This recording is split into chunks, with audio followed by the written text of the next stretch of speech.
Shalom, Chaverim. Grab your Torah, bring it down, hug it, love it. This week's parasha is called Tetzaveh. Tetzaveh. And it comes from the same word as mitzvah.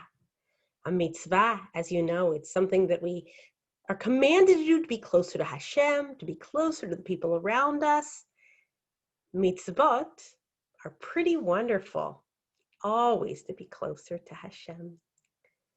So what is the mitzvah that this week's parasha is all about? It's actually all about clothing. Now, you might be someone who thinks about your clothing all the time, and you might be somebody who doesn't think about your clothing very much. You just get dressed to get dressed.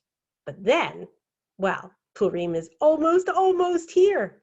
And I bet you could tell me exactly what you're going to wear for Purim. You know the whole costume, the accessories, you got your whole plan because those are special clothes. So maybe what you wear every day doesn't matter, but sometimes those clothing are so special and so important. This week's parasha tells us about some very special clothing, but sorry to tell you, they're not ever going to be for you. Well, probably not, at least. Maybe, but probably not. Okay, so who are the clothing for?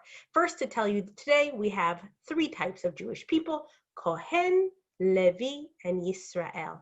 In the time of the Beit HaMikdash and the time of the Mishkan, in the time of the temple, the tabernacle, there were people that were kind of like the rabbis today, that they made the whole temple work, and they all had special jobs, and that was called the Kohen.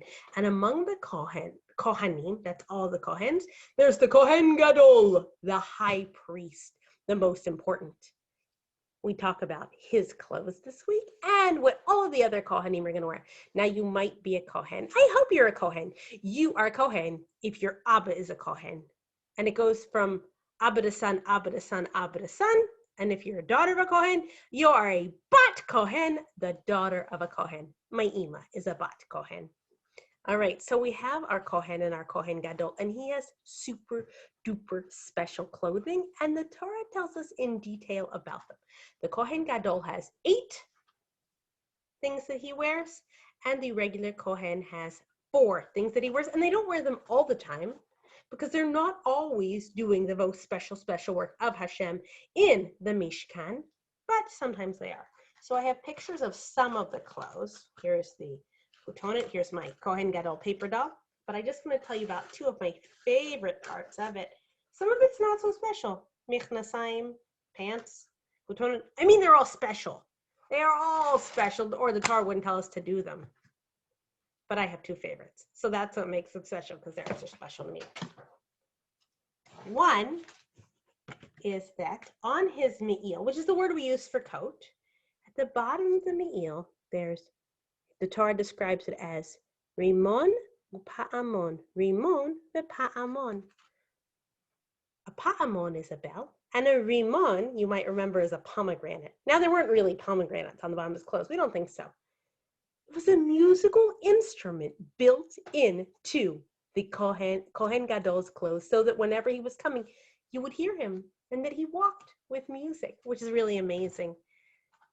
Also, there is the Choshen Mishpat, which he wears down the front, and on it there are as many stones as there are tribes of Israel. And as you can see, that is 12, and on each stone, on each Evan, there's the name of a different Shevet, a different tribe.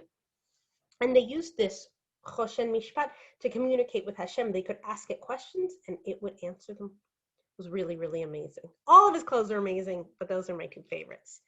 And just like you should remember that you wear clothes, but then sometimes your clothes are extra special. So enjoy them, remember them. Tetzaveh.